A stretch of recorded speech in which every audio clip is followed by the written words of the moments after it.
A very good morning, dear class.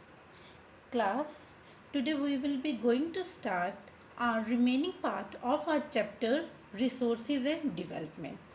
Earlier in our session 1, we had studied that what is the meaning of resources and how interdependent there is a relation between nature, technologies and institutions, and what are the different type of resources and how these resources are classified into following ways.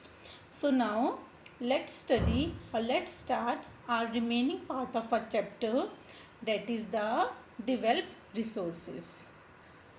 So our next type of resources, which is divided on the basis of development. See class, development plays a very important role in our life. If our country is fully developed or if they are having a good resources, it means our country moving towards a development process. So now let's study about the various type of developments. First one, on the basis of potential.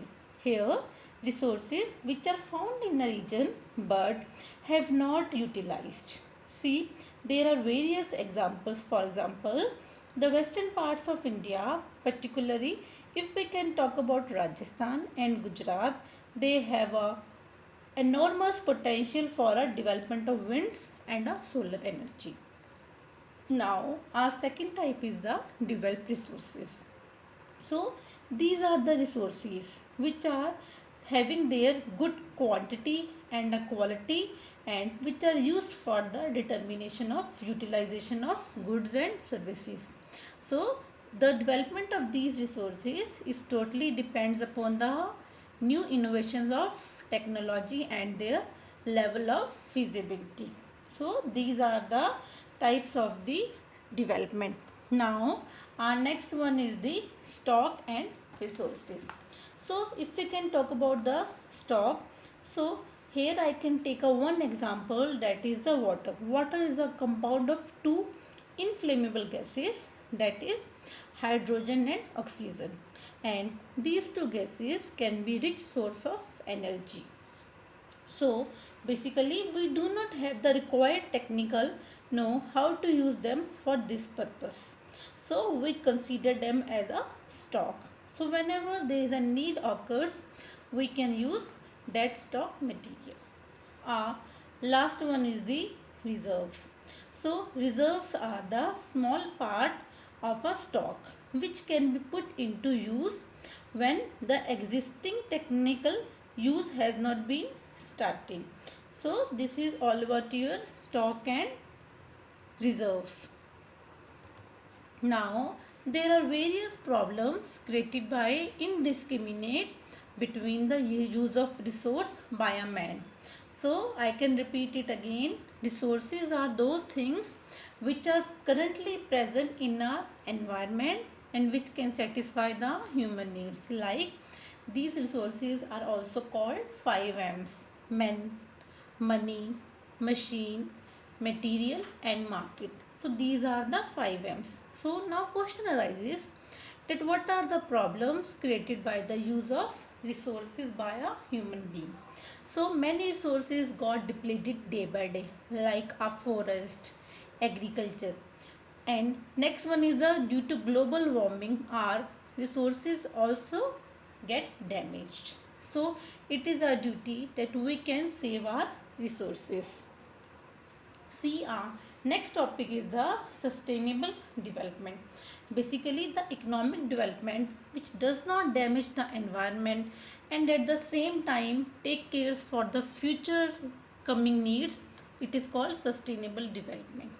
Class, it is our duty that we can save our environment so that our next upcoming generations also enjoy the natural resources which was given by the God.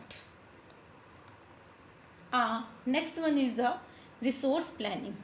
So planning is a widely accepted strategy for the use of resources. It also has a very important use in our country like India. If we can talk about our country is having an enormous diversity in the availability of resources. Our country is also having rich in various type of minerals, cores, irons, etc. So in resource planning there are various stages. First of all, we have to identify the resources, then make a plan for exploitation of resources, and last one is the match the resources development plans with the national plans. So resource planning is a very complex process and which includes the various stages and the various steps. So the availability of resources is a very necessary condition for the development of any region. So our next question arises that what are the importance of resource planning? See, some regions of India are various rich in various portion of resources and some portion of India is very poor in other resources. Now, if we can talk about Rajasthan, Rajasthan is a very poor in water resources, and but as comparison to rich resources, it is having a solar and wind energy. Same like some regions are self-sufficient while other regions are very poor resources.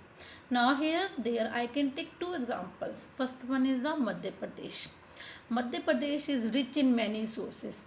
If we can talk about Ladakh, it is very poor in resources. So it is very important that we have to make a planning of the resources, means how we can use these resources and how these resources can fulfill the needs of upcoming generations. So dear class, this is all about your resources. In the end, I want to say that it is our duty that we can save our environment and resources. So resources are the gift that was given by God to us. So I request to everyone, save the resources so that our upcoming generations or future generations also used these resources. Thank you. Have a nice day ahead.